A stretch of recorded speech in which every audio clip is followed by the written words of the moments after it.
हां, तर इलेक्ट्रोस्टॅटिक्स या टॉपिकमध्ये हाफ पार्ट तुम्हाला 11th स्टँडर्ड मध्ये तुम्ही इलेक्ट्रोस्टॅटिक्सचा स्टडी केलेला आहे आणि नेक्स्ट रिमेनिंग हाफ पार्ट जो आहे तो आता 12th स्टँडर्ड मध्ये तुम्ही स्टडी करणार आहात. ठीक आहे. तर इलेक्ट्रोस्टॅटिक्स या टॉपिकची जी सुरुवात आहे ती कुठून होते? गॉस थेरम पासून चालू होते. Okay, so this topic starts from the Gauss theorem. Gauss theorem.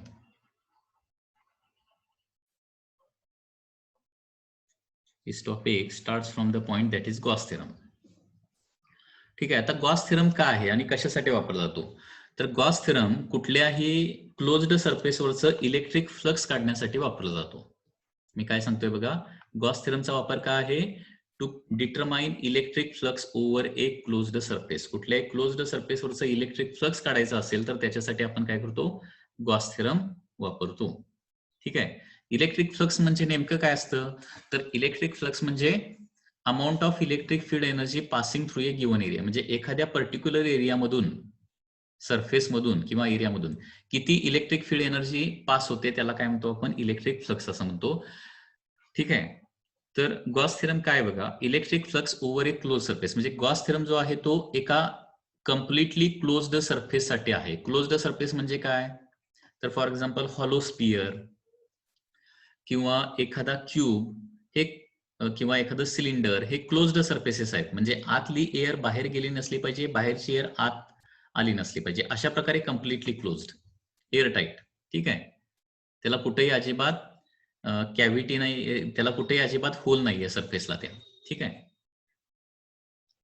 तर अशा क्लोज्ड सरफेसवर इलेक्ट्रिक फ्लक्स किती तयार होणार असा गॉस थेरम आहे. तर गॉस थेरम काय बघा, गॉस थेरमचं स्टेटमेंट या पद्धतीनं आहे.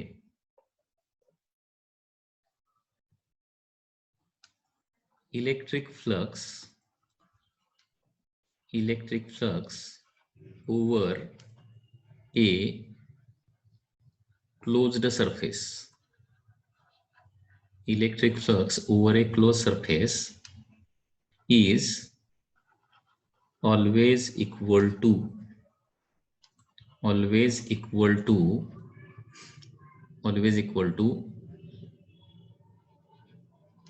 algebraic sum always equal to algebraic equal to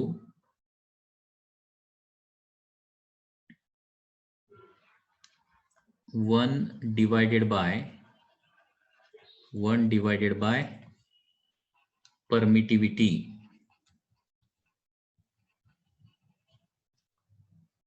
of vacuum. 1 divided by permittivity of vacuum times algebraic sum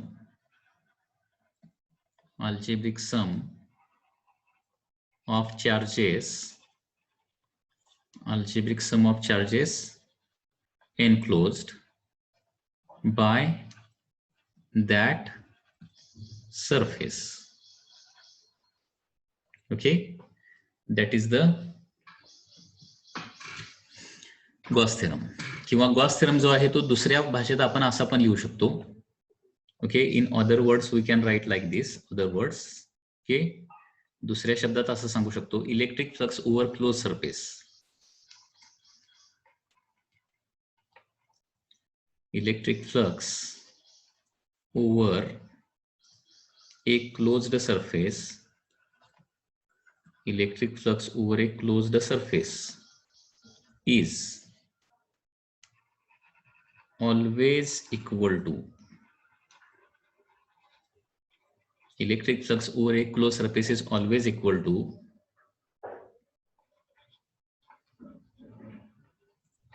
algebraic sum of charges enclosed by that surface. Enclosed by that surface divided by permittivity.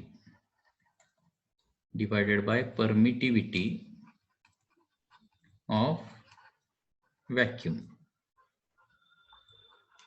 Permittivity of the vacuum. Okay, आता हे sentence मधून कदाचित त्याचा तुम्हाला meaning समजलेला नसेल. ठीक आहे, आता एक्झॅक्टली याचा मिनिंग काय बघा. सपोज अशा प्रकारे एक क्लोज्ड सरफेस आहे, तो कुठल्याही शेपचा असेल. ओके, एक क्लोज्ड सरफेस आहे. ओके, हा कुठल्याही शेपचा आहे, म्हणजे हा क्यूब असू शकतो, स्पिअर असू शकतो, सिलिंडर असू शकतो किंवा इरेग्युलर शेप असू शकतो. अशा प्रकारे एक क्लोज्ड सरफेस आहे. ठीक आहे, आणि याच्या आतमध्ये सपोज असे चार्जेस ठेवलेले आहेत, Q1, Q2, Q3, Q4 असे काय केलेले आहेत, चार्जेस ठेवलेले आहेत. तर या चार्जेसमुळं आतमध्ये असणाऱ्या चार्जेस, एनक्लोज्ड म्हणजे काय, आतमध्ये असणारे चार्जेस, आतमध्ये असणाऱ्या चार्जेसमुळे काय होणार आहे, हा जो क्लोज्ड सरफेस त्याच्या बाहेर आहे, चार्जेसच्या बाहेर, त्याच्यावर इलेक्ट्रिक फ्लक्स तयार होणार आहे. आणि ते इलेक्ट्रिक फ्लक्स काय काय असणार आहे, तर बाय गॉस थेरम काय येणार बघा, by Gauss theorem, by Gauss theorem flux साठी सिंबल आपण फाय वापरतो, लक्षात घ्या. Phi is the symbol for flux, is equal to 1/ε0 times algebraic sum of all the charges inside it plus Q4 असं येणार आहे. म्हणजे आतमध्ये असणाऱ्या चार्जेसची काय करायची, अल्जेब्रिक सम करायची, म्हणजे ऍडिशन करायची डायरेक्टली. आणि ऍडिशन करून त्याला काय करायचं, इप्सिलॉन नॉट न डिवाइड करायचं. इप्सिलॉन नॉट म्हणजे काय, permittivity of the free space असं म्हटलं जातं, किंवा परमिटिव्हिटी ऑफ व्हॅक्यूम म्हटलं जातं, लक्षात घ्या. म्हणजे अल्जेब्रिक सम करायचं आणि त्याला परमिटिव्हिटीने डिवाइड करायचं, आणि हे डिव्हिजन केल्यानंतर आपल्याला काय मिळणार आहे, electric flux over that closed surface मिळणार आहे. याला गॉस थेरम असं म्हटलं जातं. म्हणून बघा पुन्हा एकदा स्टेटमेंट काय लिहिलंय, electric flux over close surface is always equal to 1 divided by permittivity of vacuum. 1 divided by permittivity of vacuum म्हणजे काय, 1/ε0. 1 divided by permittivity of vacuum म्हणजे 1/ε0 टाइम्स म्हणजे इनटू टाइम्स काय असणार आहे, algebraic sum of charges enclosed by that surface, म्हणजे आतमध्ये असणाऱ्या चार्जेसची अल्जेब्रिक सम, किंवा electric flux over close surface is always equal to काय असणार आहे, अल्जेब्रिक सम अगोदर करा, algebraic sum of charges enclosed, okay, charges enclosed by that surface divided by epsilon not म्हणजे परमिटिव्हिटी ऑफ द व्हॅक्यूम. याला Gauss theorem असं म्हटलं जातं. ओके, हे गॉस थेरमचं आणखी एक इथे ऍप्लिकेशन बघूया, एक्झाम्पल बघूया, म्हणजे तुम्हाला लक्षात येईल. सपोज अशा प्रकारे एक एक्झाम मध्ये क्वेश्चन आला, this is the first surface, closed surface, this is a second closed surface, and this is a third closed surface like this. 3 surfaces आहेत, कम्प्लिटली क्लोज्ड सरफेसेस 3 आहेत. ठीक आहे, आणि चार्जेस आहे इथं 5 कुलम आहे, इथं -2 कुलम आहे, किंवा सगळे चार्जेस कुलम मध्ये, फक्त व्हॅल्यू लिहितो, 5 -2 +3 -4 6 -9 आणि 7. ओके, पहिला सरफेस ए आहे, दुसरा सरफेस बी आहे, आणि तिसरा ट्रायंगल जो आहे तो सी आहे.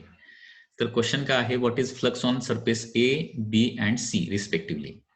तर सुरुवातीला फ्लक्स ऑन ए काढूया, electric flux on surface A सरफेसवरचा फ्लक्स मला काढायचा आहे.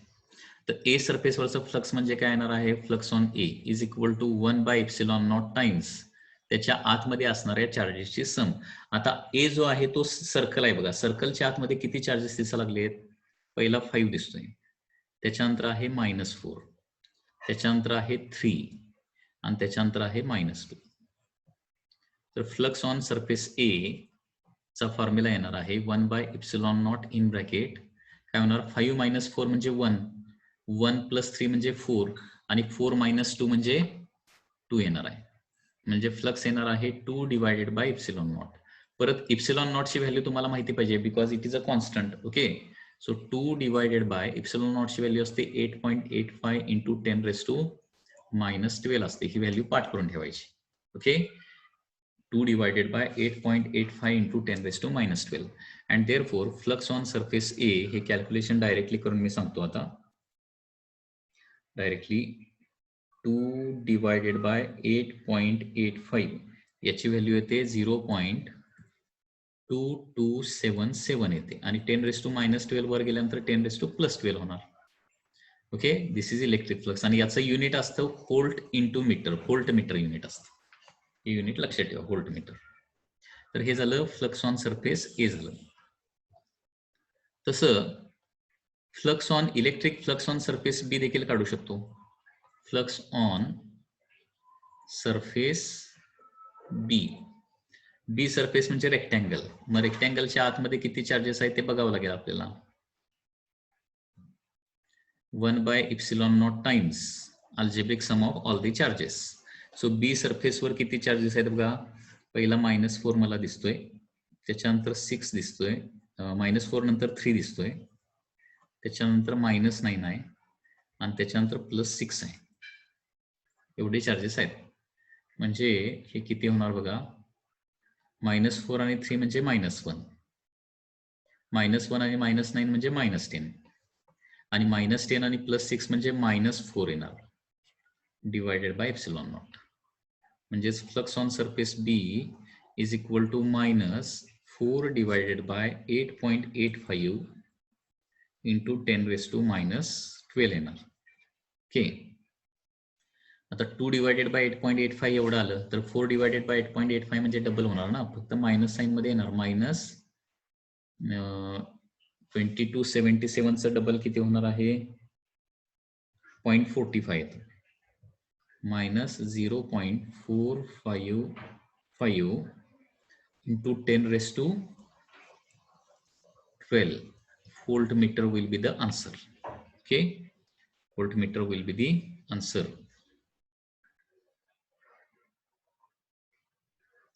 Electric flux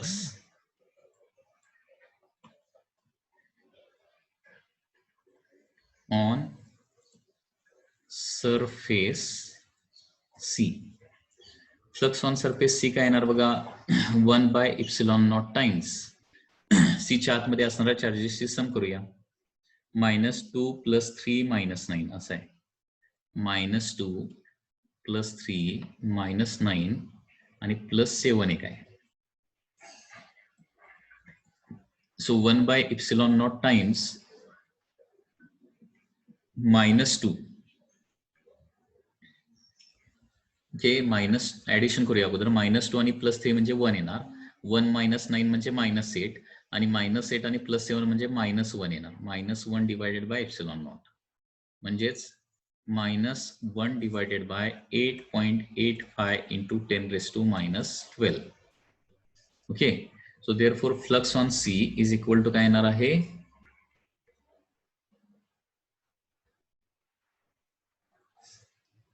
एवढं येणार आहे. that is 0.1136 into 10⁻12 voltmeter. Okay, तर या पद्धतीनं गॉस थेरम जे आहे तो खूप इझी गॉस थेरम आहे आणि गॉस थेरमच्या साहाय्यानं काय करता येतं आपल्याला कुठल्याही क्लोज सरफेसवरचं फ्लक्स काढता येतं. आणि क्लोज सरफेसवर फ्लक्स किती असतं. 1/ε0 times algebraic sum of charges enclosed by that surface असतं. ठीक आहे.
हा, तर इलेक्ट्रिक फ्लक्स म्हणजे काय असतं बघा, आणखी एक फॉर्म्युला आपल्याला माहिती असणं आवश्यक आहे. तो म्हणजे काय, तो फॉर्म्युला आता आपण स्टडी करूया इलेक्ट्रिक फ्लक्सचा.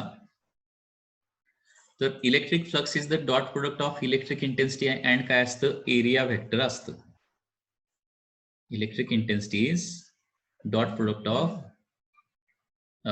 Electric flux is dot product of, electric flux काय असतं, डॉट प्रोडक्ट असतं. कशाचं डॉट प्रोडक्ट असतं, dot product of electric intensity and area vector असतं. ठीक आहे, म्हणजे हा फॉर्म्युला या पद्धतीने आपण लिहू शकतो. That is phi is equal to E bar dot A bar. ठीक आहे, आणि इलेक्ट्रिक इंटेन्सिटी जर सगळीकडे सेम नसेल, म्हणजे काही वेळेला कसं असतं, एकाच सरफेसवर वेगवेगळ्या पॉइंटला इलेक्ट्रिक इंटेन्सिटी वेगळी वेगळी असते. तर इलेक्ट्रिक इंटेन्सिटी वेगळ्या वेगळ्या पॉइंटला थोडीशी वेगळी वेगळी जर असेल, म्हणजे इरेग्युलर सरफेस असेल तर असं होतंय. इरेग्युलर सरफेस असेल तर इलेक्ट्रिक इंटेन्सिटी डिफरंट पॉइंटला डिफरंट असू शकते, आणि त्या केसमध्ये इलेक्ट्रिक इंटेन्सिटीचा फॉर्म्युला काय असतो, if electric intensity is different at different point,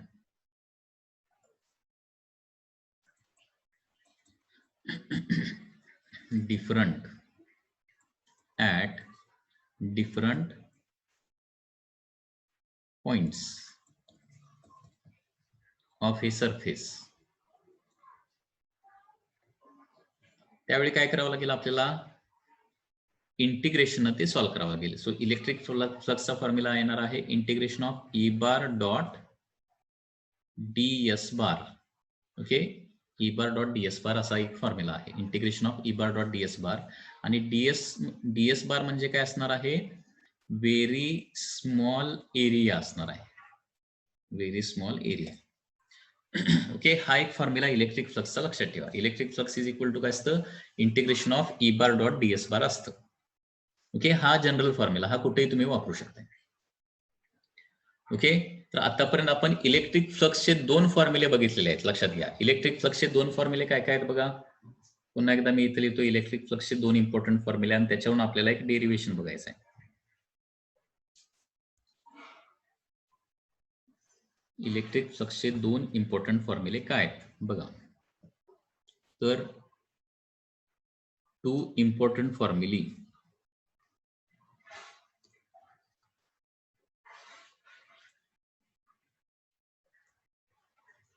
of electric flux, two important formulae of electric flux. First आहे by Gauss theorem, Gauss theorem येणारा फॉर्म्युला. गॉस थेरम नुसार फ्लक्स बरोबर काय असतं, 1/ε0 टाइम्स चार्ज एनक्लोज्ड, म्हणजे त्या क्लोज सरफेसच्या आतमध्ये असणारा चार्ज. आणि सेकंड बाय इंटिग्रेशन असं आपण म्हणू शकतो, इंटिग्रेशन न येणारा एक फ्लक्सचा formula. By integration flux is equal to integration of E bar dot D S bar. हे फॉर्म्युले आता लक्षात ठेवा, हे फॉर्म्युले आपल्याला आता लागणार आहे. ठीक आहे, आता याच्यावरून एक आपण सिंपल डेरिव्हेशन बघणार आहोत. एक सिंपल डेरिव्हेशन आहे, ते सिंपल डेरिव्हेशन कसं आहे बघा.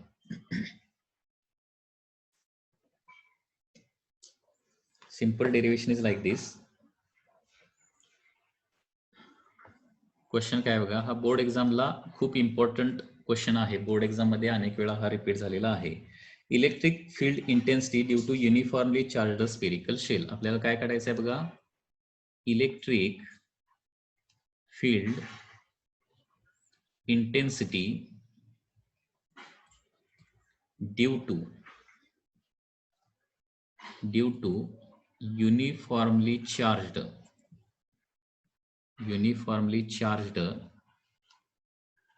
electric intensity due to uniformly charged spherical shell.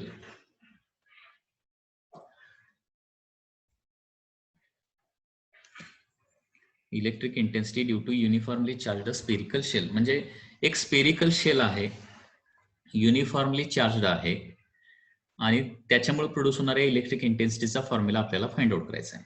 तर सपोज अशा प्रकारे एक शेल आहे. Okay, this is a shell. याची रेडियस किती आहे? Suppose radius is capital R. Suppose याची रेडियस किती आहे? Capital R is the radius. आणि याच्यावर चार्ज किती आहे? प्लस क्यू सपोज चार्ज आहे याच्यावर, प्लस क्यू. दिलेला चार्ज नेहमी कुठं स्टोअर होतो? सरफेसवर स्टोअर होतो. त्यामुळे दिलेला चार्ज काय करायचा? सरफेसवर या पद्धतीने ड्रॉ करायचा आहे. आणि याची रेडियस किती आहे? कॅपिटल आर आहे. आणि या स्पियरच्या सेंटर पासून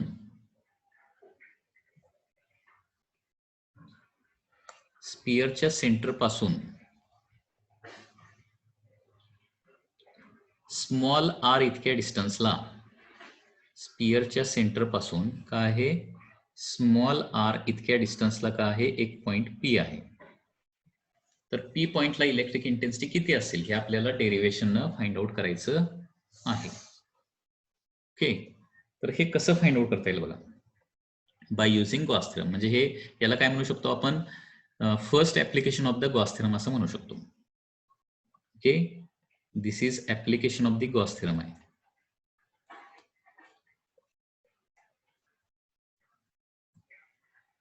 ऍप्लिकेशन ऑफ गॉस थेरम, त्याच्यामध्ये this is the first application. So नेहमीप्रमाणे सुरुवातीला लागणारे फक्त सेंटेन्सेस लिहूया. काय काय सेंटेन्सेस लागतात ते? Consider A charged spherical shell. Consider a charged spherical shell having charge q, having charge small q, having charge q and radius capital R. म्हणजे हा एक आहे चार्ज्ड स्फेरिकल शेल आहे आणि त्याची रेडियस किती आहे? कॅपिटल आर आहे आणि त्याच्यावर चार्ज किती आहे? क्यू इतका चार्ज आहे. ओके, देअरफॉर सरफेसच्या डेन्सिटी किती येणार बघा? सरफेसच्या डेन्सिटी तर आपल्याला डेरिव्हेशन मध्ये लागणार आहे. देअरफॉर सरफेस चार्ज डेन्सिटी, सरफेसच्या डेन्सिटीला आपण लेटर काय वापरतो? सिग्मा लेटर वापरतो. सिग्मा म्हणजे काय असतं? Charge divided by surface area. म्हणजे चार्ज डिवायडेड बाय काय येणार आहे? सरफेस एरिया किती असणार? स्पियरचा surface area 4π capital R square असतो. स्पियरचा एरिया किती असतो? 4π आर स्क्वेअर सरफेस एरिया. तर हे सिग्मा झालं. आता काय आहे? पॉइंट पी घ्यायचा आहे.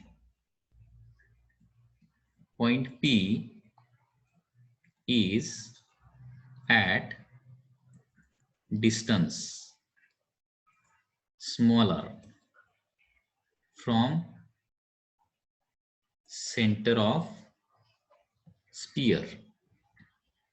ठीक आहे, म्हणजे स्पियरच्या सेंटर पासून पॉइंट पी कुठं आहे? स्मॉल आर डिस्टन्सला आहे. Point P is at distance small R from the centre of the sphere. Okay, and E is equal to काय आहे? Electric intensity at that point आहे आणि ते आपल्याला फाइंड आउट करायचं आहे. Is electric intensity at that point. ओके, हे फाइंड आउट करायचं आहे. आता गॉस थेरम अप्लाय करण्यासाठी आपल्याला काय पाहिजे? क्लोज्ड सरफेस पाहिजे. Closed surface. Okay, closed surface पाहिजे. तर पी पॉइंट मधून जाणार काय करूया? पी पॉइंट मधून जाणार एक गॉसियन स्पियर काढूया. Gaussian sphere. गॉसियन स्पियर म्हणजे एक स्पियरच काढायचा आहे. लक्षात घ्या, जो पी पॉइंट मधून पास झाला पाहिजे. त्याला कॉन्सेंट्रिक असला पाहिजे. पूर्वीच्या स्पियरला कॉन्सेंट्रिक. ओके, तर हा मी जो काय काढलेला आहे याला काय म्हणणार मी? याला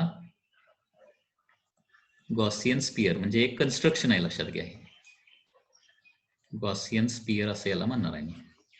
ओके, तर इथं काय करायचं आहे? ड्रॉ ए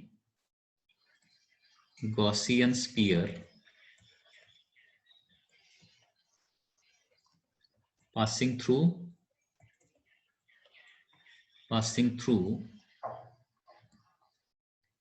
point P. P पॉइंट मधून पास होणारा गॉसियन स्पियर काढलेला आहे. Passing through point P having passing through point P and concentric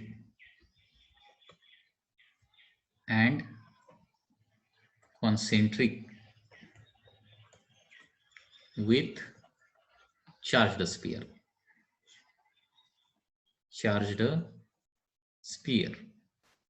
लक्षात येते का बघा, काय केलेलं आहे, एक स्पियर काढलेला आहे, याला गॉसियन स्पियर म्हणणार मी, एक्स्ट्रा कन्स्ट्रक्शन केलेलं आहे, ते पी पॉइंट मधून पास होतोय आणि या गॉसियन स्पियरचा सेंटर आणि चार्ज स्पियरचा सेंटर दोघांचं सेंटर काय आहे, एकच आहे. ठीक आहे. आता गॉस थेरम अप्लाय करूया. Okay, let's apply Gauss theorem. आता या गॉसियन स्पियर वर इलेक्ट्रिक फ्लक्स किती असणार, आतमध्ये असणार आहे चार्ज इतकं. So bye Gauss theorem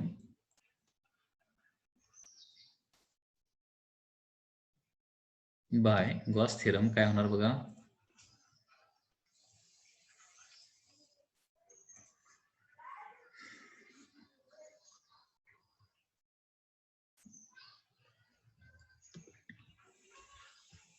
by Gauss theorem,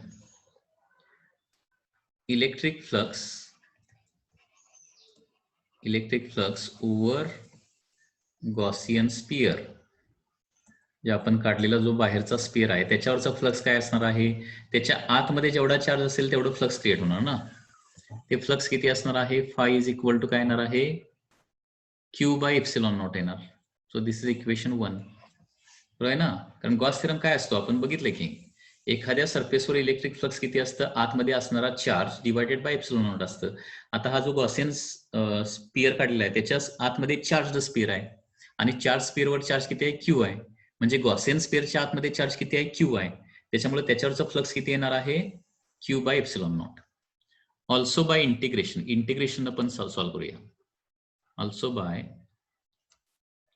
integration electric